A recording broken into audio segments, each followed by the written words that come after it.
warahmatullahi wabarakatuh. Selamat pagi Ibu Nika Larasati selaku dosen pengampu mata kuliah kepemimpinan serta teman-teman semua yang kami banggakan.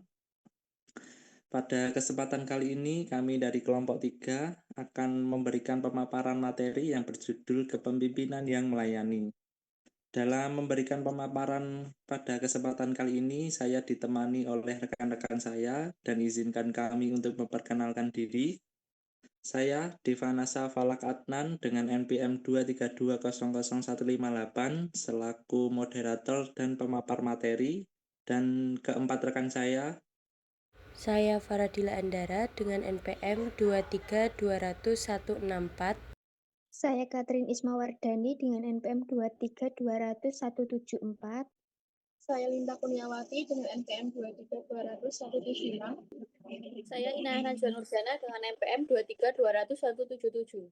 Yang pertama ada pengertian. Kepemimpinan yang melayani adalah gaya kepemimpinan di mana seorang pemimpin menempatkan pelayanan kepada orang lain sebagai prioritas utama. Pemimpin tidak menggunakan jabatannya untuk mencari kekuasaan, tetapi untuk membantu, membimbing, dan memberdayakan orang lain agar mereka dapat berkembang dan berhasil. Yang selanjutnya pengertian menurut ahli. Menurut Robert K. Greenleaf, tahun 1970, pemimpin sejati adalah pelayan terlebih dahulu. Ia memimpin karena ingin melayani, bukan karena ingin berkuasa. Yang selanjutnya ada Larry Spears, tahun 1995. Kepemimpinan yang melayani adalah kepemimpinan yang menekankan pendengaran, empati, kesadaran, dan komitmen terhadap pertumbuhan orang lain. Selanjutnya yaitu tujuan. Yang pertama, memberdayakan tim untuk tumbuh dan berkembang. Yang kedua, meningkatkan kesejahteraan anggota tim.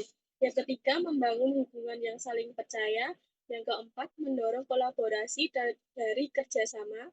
Yang kelima, meningkatkan kinerja tim dan organisasi. Yang terakhir, mengurangi konflik dengan pendekatan empati. Ciri-ciri menurut Robert K. Greenleaf. Greenleaf menekankan bahwa seorang pemimpin sejati adalah mereka yang lebih dahulu melayani sebelum memimpin. Ciri khasnya yang pertama, memiliki niat tulus untuk melayani orang lain. 2, mengutamakan pertumbuhan bawahan dibanding kepentingan pribadi. 3, membangun hubungan yang penuh kepercayaan dan kasih sayang. 4, menjadi teladan dalam kerendahan hati, empati, dan pengabdian. Yang selanjutnya ada teori menurut Larry Spears.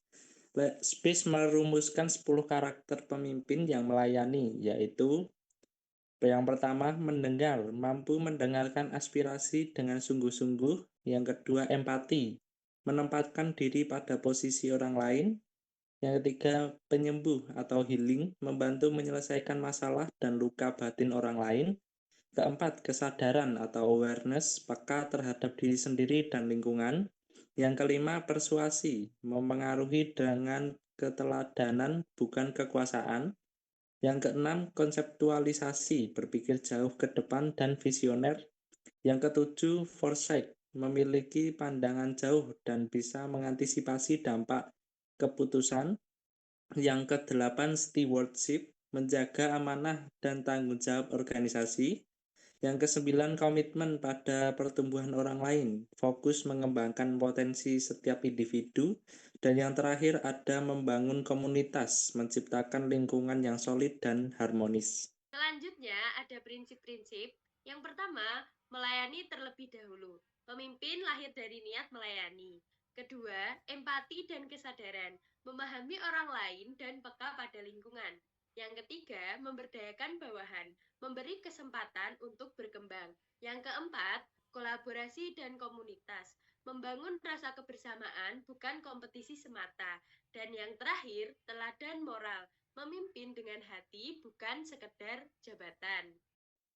Yang selanjutnya yakni manfaat. Yang pertama bagi individu. Bawahan merasa dihargai, termotivasi, dan setia. Yang kedua bagi tim, tercipta kerjasama yang harmonis, penuh kepercayaan, dan saling mendukung. Yang ketiga bagi organisasi, melahirkan pemimpin-pemimpin baru yang berkarakter, serta memastikan keberlangsungan organisasi yang lebih sehat dan berkelanjutan.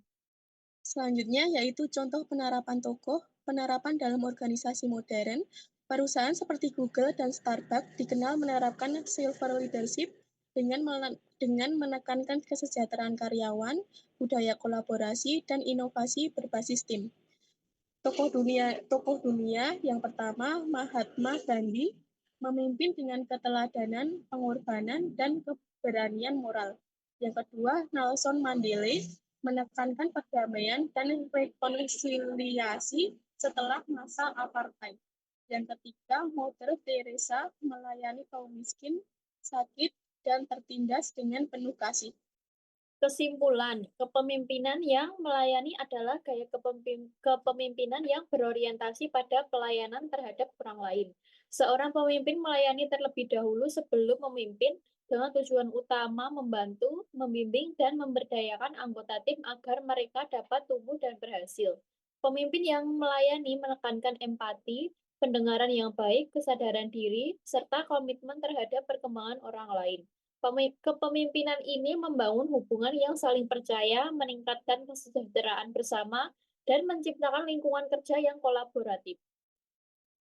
Baik, mungkin sekian presentasi dari kami. Semoga materi ini bisa diserap dengan baik. Anggap saja ini seperti menu makan siang. Kalau ada yang kurang, silahkan pesan lagi di sesi tanya jawab. Mungkin itu yang bisa kami sampaikan. Mohon maaf jika ada salah tutur kata dalam menyampaikan materi. Mohon maaf. Wassalamualaikum warahmatullahi wabarakatuh.